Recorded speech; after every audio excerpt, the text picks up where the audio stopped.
Some film sequels exist purely because someone noticed a familiar title sitting on a shelf unused.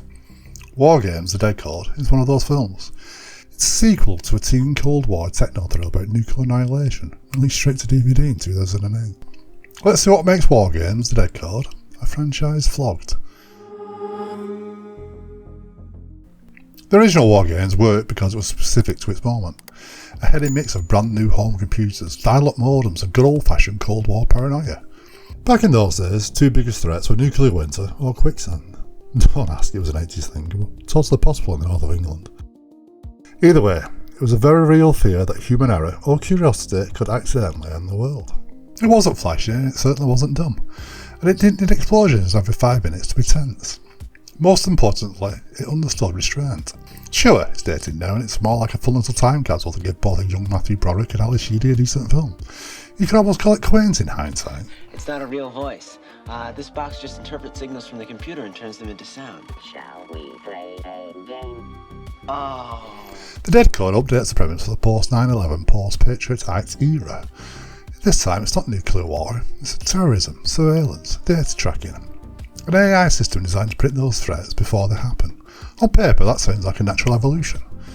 In reality, it's just an excuse to turn War Games into a generic early 2000s techno thriller. War Games: The Dead Code centres on Will Fermer, a smooth teenage hacker. And it won't be a surprise to learn he looks like it was assembled from discarded generic hacker casting notes. He's found himself in a spot of trouble after hacking into his school computer. Trouble is, instead of it being put down to a bit of harmless fun, his little stunt lands him on a government list. Enter Ripley, the new version of Whopper, running on AI of course.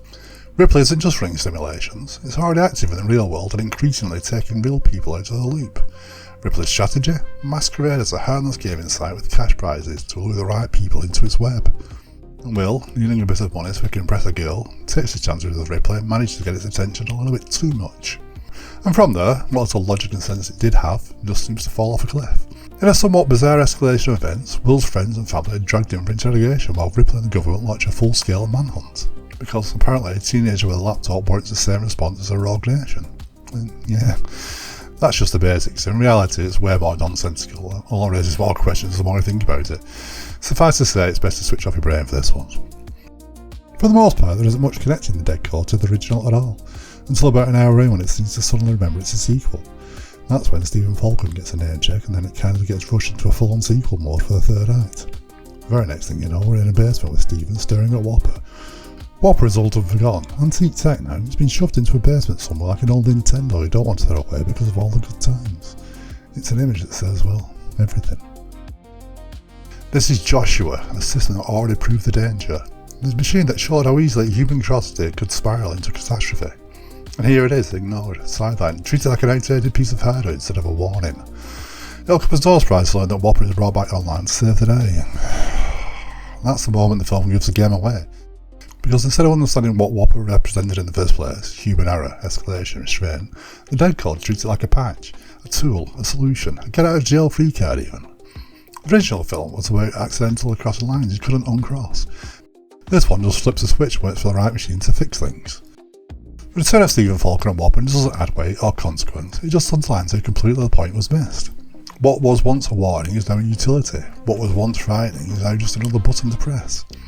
And Dead Code just misses that point entirely. And worse, it forces it. It's just all action, movie, generic plot by the numbers stuff. Everything is louder, faster and dumber. The system isn't frightening because it's unknowable, it's frightening because the script says it is. And that's not suspense, it's shorthand.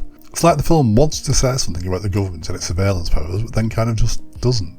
Showing us how the algorithms can decide guilt, how the data can be replaced with judgment, and how automation relays can remove accountability. But it doesn't actually commit to any of those ideas, then just wanders off into the next plot beat.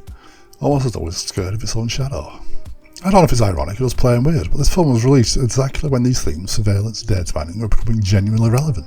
It's kind of like they made a film that didn't want to end up on a list themselves. Like it shouted "Oi!" in a crowded playground and then just put its head down and kind of kicked its feet when asked what. War Games never needed a sequel, its warning was, well, timeless. On some level I think I understand what it was going for. The systems we built turning on us when we didn't give it nuance of, well, humans being humans. Kind of like a really watered down version of the Terminator or the Matrix. Not that I'd ever put them on the same list. The inclusion of Stephen Falcon and Whopper are the only reason this film is a sequel and not an update or a remake of the original film. At its core, it boils down to being the same story with newer technology and nothing else to define it. It's a textbook product of the mid-2000s direct-to-DVD purgatory. No real thought beyond treading on a beloved name.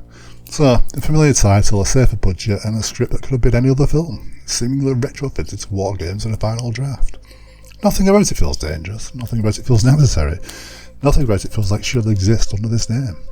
In fact, take away the title, and I won't be talking about it at all. It'd just disappear into a bargain bin with the rest of the other 2000s era tech thrillers. The Dead Code isn't offensive and it isn't shocking. It's not even embarrassing. It's worse than that. It's forgettable. A sequel to a film about restraint, turning into a movie that can't stop itself and pushing buttons it doesn't quite understand. Anyways, I've been Paul, and War Games The Dead Code was a franchise flopped. If you like this video, then do me a favour and drop a like and let me know. Subscribe as well if you want while you're there. Or I don't, I'll still be here when you come back. And I'll catch you on the next Rewind. Thanks for watching.